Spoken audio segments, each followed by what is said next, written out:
Hey, what's up, everybody? This is Charles Sabanson, and welcome you guys to another episode of the Dreamers Pro Show. We'll cover everything from sports, hot topics, classic debates, entertainment, and we'll give you guys a fresh perspective on things and how we see them. Today, we got a show unlike anything we've ever done. But before we get into it, please make sure you like the video and sub to the channel, and be sure to follow me on Instagram. My handle is CTABANZ. So let's get into today's topic. Now, as you guys know, Kobe Bryant is my favorite player of all time. Right? But Kobe has now turned into the most disrespected NBA player probably of all time. All right. Everyone is trying to get their comeuppance on talking about Kobe Bryant. All of a sudden, regular all-stars are now on Kobe's level. All of a sudden, if I had Shaq, I would have did this. All of a sudden now Kobe wasn't that good. Until recently we heard Lou Williams kind of push back on some of these cornball stuff that's been going down recently, right? But one of the things that critics of Kobe like to hold against him is that, Kobe Bryant didn't win enough MVPs. Like as if Kobe Bryant wasn't a good enough player to win MVPs, right? But they all know that's not the truth, but they still act like it, right? And then, of course, you have the trolls that use Kobe's name to rage bait, right? Of course, you have those guys. They're making money doing that as well. But I've always known that Kobe had a lot of haters in media, but I never knew how deep it was. I never knew how these guys colluded together to work against this guy from stopping him from winning MVP votes. And the clearest evidence, if you want to know the value of an MVP, Steve Nash won 2 MVPs over Shaq and Kobe. That should give you the value of an MVP. But anyway, I was watching All Ball TV. Shout out to them, man. Shout out to them. And they were reacting to some comments that Bill Simmons made, because apparently Bill Simmons and Nick Wright got together to start doing a quick Kobe Bryant hate session. So I didn't watch it. Right? I wasn't interested in watching it, but I tuned into their show yesterday, nevertheless, to watch this show about the Kobe Bryant hate, and we're talking about Bill Simmons. And in the clip, they had Bill Simmons kind of doing Kobe dirty. Him and Nick Wright. So what we want to do is we want to play what Bill Simmons had to say here, him and Nick Wright, about Kobe Bryant, and then want to come back and continue on the show. Take a listen to these guys here. No, but I do think Curry versus Kobe is a better argument that people want to give it credit for. I mean, Kobe only won 1 MVP, and he won the 2 on his own. Steph won 4. He won the 1 on his own. Then the other 3, I guess you could give him 15. But that I just think it's a better argument than people give it credit for. Where Kobe wins it, I think, if you're going to give it to Kobe, is all of those All NBAs and everything else he did. Basically, after 08, he has this whole second prime that Steph hasn't really totally had. Listen, you and I are in lockstep on I think, for the good and bad about Kobe. What is true on the con side of the ledger is he has a couple grisly finals, and they're not always, and it's not just when he was a kid. His finals against the Pistons was a disaster. And it's not just the 3 years smack dab in the middle of your prime where you miss the playoffs and then don't get out of round 1. Yeah. But the blowing a 3-1 lead in round 1 in game 7, second half quitting is like a real thing. Now, he overcame it because of those titles, but does that offset enough of he was such a better defensive player than Steph? But it is that's a fair argument. But you could argue with the case for Steph, if you're going to go deep on this, is the shooting and the threat of his shooting and how it affected the court, and how the defense, almost like having Tyreek Hill on offense, where the whole secondary has to shift toward him and it opens up all this other stuff. That would be part of the Curry case. And also, he was an amazing teammate, and Kobe was up and down on that stuff. I think even the biggest Kobe fans would admit that. He had some rocky years there. Yeah. Well, yeah. To say the least. Rocky years. I think that's fair. He had his coach writing an entire book about what a pain in the ass he was. These are things that happen. Excellent. So you heard what they had to say. So I wasn't really trying to be too emotionally invested in it because I didn't want to get pissed off. So I just kind of was like, but then one of the hosts on the show, he started going off. And his rant was so passionate that I said, you know what? We're going to put it out here today, and we're going to throw them some love over there, All Ball TV, because I thought that this rant was definitely needed. I thought it was definitely needed. But before we even get into what he had to say, today's video is brought to you by our sponsor, Prize Picks. Prize Picks is America's #1 daily fantasy sports with over 10 million members. Prize Picks makes it easy to get real money action on the sports and players you love. You pick more or less on at least 2 for a shot to win up to 100 times your cash. For example, this week I'm really looking forward to some of these upcoming games. This week I'm picking Stephen Curry for more than 29 points. I'm picking Kevin Durant for more than 27 points. I'm picking Giannis Antetokounmpo for more than 12 rebounds, and I'm picking Luka Doncic for more than 8 assists. If you're like me and you like to play it safe, you'll love Prize Picks' new feature, Flex Plays. It's the safest way to play. You can still cash out even if your lineup isn't perfect. Plus, you can double your money even if one of your picks doesn't hit. On top of this, Prize Picks puts their members first, so all withdrawals are fast, safe, and secure. When my picks hit, I can get my money as quick as in 15 minutes. So download the Prize Picks app today and use code CLNS to get $50 instantly when you play $5. That's code CLNS on Prize Picks to get $50 instantly when you play $5. You don't even need to win to receive the $50 bonus. It's guaranteed. And remember, whenever you support this sponsor, you're supporting this channel. Thank you. All right, so what we want to do is I want to play what he had to say here. I want you guys to listen to it, and then want to come back and react to his comments. Take a listen to what he had to say here. I don't even think that should even be the conversation of Steph Curry and Kobe Bryant. All of this Kobe smoke is real convenient now that it's rest in peace in front of his name now. All of this smoke, like at one point y'all didn't like him, but y'all never questioned if he was a great basketball player or where he was put in the pantheon of great players. And now that he's gone and really can't speak up for himself, and everybody has to look like fanboys, a la myself, to stick up for him, now it's easier because y'all can fight against us. But when y'all was fighting against him, you scared. That's the other thing. He put fear in you niggas' heart. The same way Mike does is the same way Kobe does. Put fear in you for you like really break down the game with him. You couldn't even sit down at the same table with him and break down games. They said, you know what, we're going to give him a show on ESPN called Details where he breaks down the game. It's not even him. Not even him. He going to break down today's game to let you know you niggas could never sit down with me and really talk basketball. Really talk the game. Because a lot of opinions and emotions are going to get into the conversation when you start talking with Kobe, and he doesn't move off that. We're moving off straight facts. What works, what didn't work. Can he own those 3 years during the time where he struggled? For sure. Tell me who his point guard was. Don't worry, I will. Smush Parker. Tell me who his second best player on his team was during the years Kobe struggled. Tell me his center. Don't worry, I will. Chris Mim. We're expecting great minutes out of Luke Walton.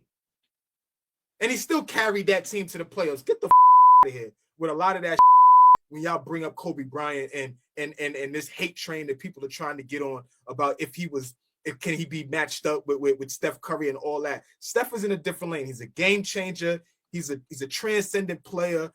He just did everything to change the game of basketball in the era that he played. We're not changing that. But Steph could not carry a team by himself. That hasn't been like solely by himself without any other role players playing at an elite level. He hasn't done that. He hasn't done that. So I just think it's extremely, extremely convenient to play with Kobe Bryant's name right now.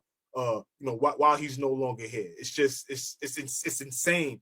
It's insane to me how we try to do this, and then back it up with facts that are just real. Like we could shoot a lot of holes. The conversation with him and Tim Duncan, we could shoot a lot of holes in that. I just talked to my guy Fabian about this the other day, about a lot of playoff flameouts that Tim Duncan is a part of that a lot of you niggas don't want to talk about.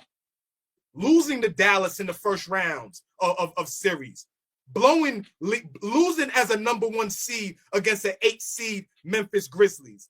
Like, we don't like to talk about everybody's failures. We like to blow up Kobe Bryant's failures when we act like every great player in this league hasn't had failures. Like, stop this. Everybody has had and reached a point where they have to bounce back. They have to bounce back. And Kobe's not just the only one. And the I like to compare them to, they had failures too. Kobe Bryant wasn't some sidekick at 22 years old. The fact that Shaq was the most dominant figure in the league does not negate the fact that Kobe Bryant was arguably the first, second, or third best player in the league at 22 years old. Like, what the talking about?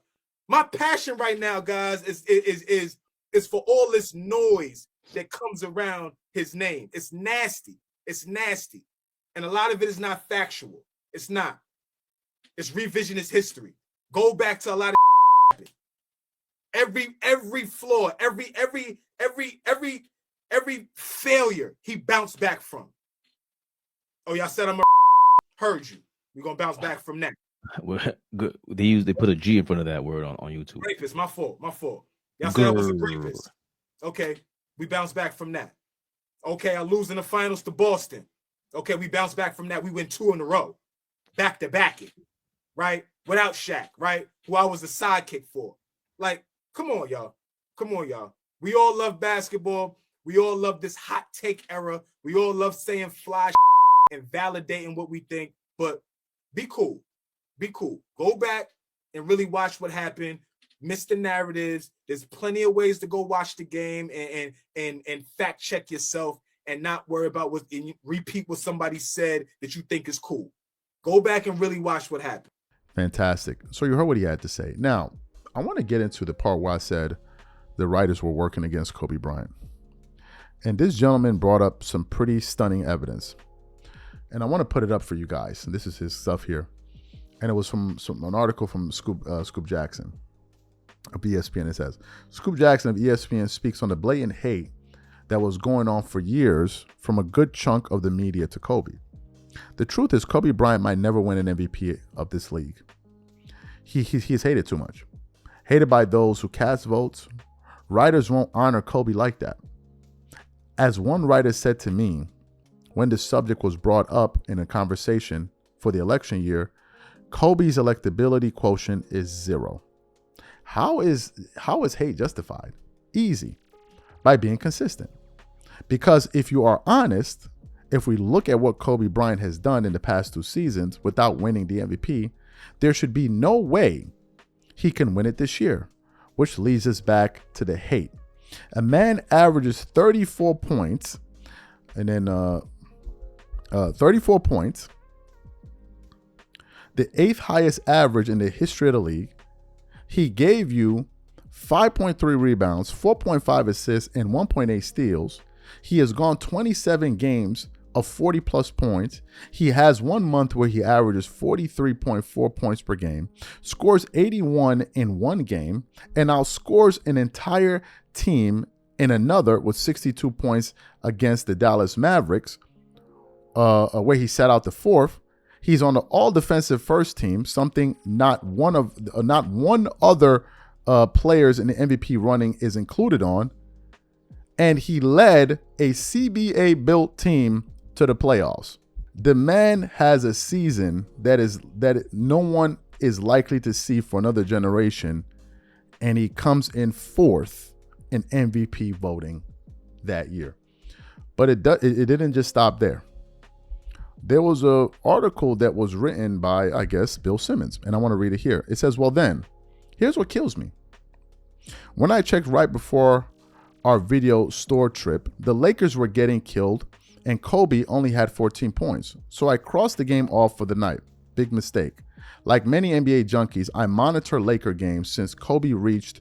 You always need to make sure Kobe isn't feeling it status about 2 months ago. When it became apparent that his team stunk and Phil Jackson was fine with Kobe gunning 35 to 40 times a game, I don't like the Lakers. And I definitely don't like Kobe Bryant that much. Except for the Black Mamba gimmick, which delights me to no end.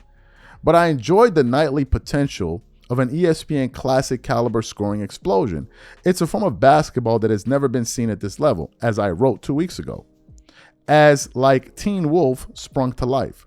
Not only is Mamba hogging the ball to a historic degree, Just about everyone else on the Lakers seems okay with it. It's their only chance to win. And it goes on and on and on and on and on and on and on. Now, I want to play some sound for y'all. And this sound comes from some comments that Jeff Van Gundy made during the 2010 NBA Finals, where people were criticizing Kobe Bryant for his Game 5 performance. And here you're going to hear Jeff Van Gundy call out the entire media machine. Take a listen to Jeff Van Gundy here, and he also takes a shot at LeBron James. Take a listen to this here. Of course, Kobe Bryant is the one that's going to lead them, Jeff. How he leads them has been the subject of much debate for a long time now. What's the key for Kobe Bryant to win tonight for the Lakers? Well, through 5 games of the finals, Kobe Bryant has hands down been the MVP. And despite an amazingly efficient Game 5 performance, his critics, particularly in the media, insist that his trust with his teammates is an issue. Trust me. He has an appropriate amount of trust for his teammates, and the criticism he takes is unjust and unwarranted for a body of work that can truly only be marked by greatness. Hey, Coach, I got a question, because you see all the people talking about Bryant and not trusting his teammates. When a guy is this hot, the same way that he was last ball game, what do they want him to do? You know, this is a guy who can only win if he wins, because some people, as our test takes a very difficult shot, he could only win if he wins, because some media critics in particular just don't want to give this guy the credit that he is due as one of the all-time great and all-time big winners. Can I just go back to Bryant for once? If he had a different personality where he tried to suck up to people and was warm and cuddly all the time, not one person would have commented that it wasn't a great Game 5 performance. Because when LeBron James scored 25 and beat Detroit, everybody raved about how he carried the team. Or when Jordan used to get 50s in a playoff game, about his greatness. They're talking about trust after that type of game. That's a joke. So you heard what Jeff Van Gundy had to say. What are my thoughts about this in conclusion? My thoughts are simple. What I feel about Kobe Bryant has nothing to do with what the media says. I've even heard, for example, people like Gilbert Arenas argue against Kobe for not having MVPs, but then say, I spoke to a reporter, to reporters or whatever, journalists, who said that they went out of their way to not give Kobe MVPs, and then still uses that as an argument to hold over Kobe Bryant. The guy is admitting that MVPs are, a lot of it are based on the fact of whether or not people like you or not. All right? And he's still using that argument against Kobe. It's almost like a popularity contest. And I'm supposed to use that as a metric to say so-and-so is better than Kobe. Are you out of your mind? Because I didn't watch basketball, right? I didn't watch it. Basketball is played on a stat sheet, right? Or on an accolades page on Wikipedia, right? That's where it's played. We're bringing all of this to say these guys have never liked Kobe. And Kobe not winning these awards has nothing to do with Kobe Bryant not being good enough to win them. It's just because they didn't like him. And if they like you, they'll vote for you. If they like you, they'll vote for you. If they don't like you, they won't vote for you. They'll look for reasons to not vote for you. Whether it may be the Colorado thing, or I don't like the way he shoots, I don't like this. They'll look for a reason because they don't like you. They didn't like Kobe. They didn't. A lot of people didn't. And what happened was, when Kobe was at the top of his powers, they couldn't really call him out. They couldn't. But what happened was, the minute he tore his Achilles and he became human, that's when you heard all of them coming out. Stuff that they would never dare to say when he was at the peak of his powers. All of a sudden, you started finding out what people thought because they never liked him. And it's sad to say that Bill Simmons is amongst those people. Now, why? I don't know.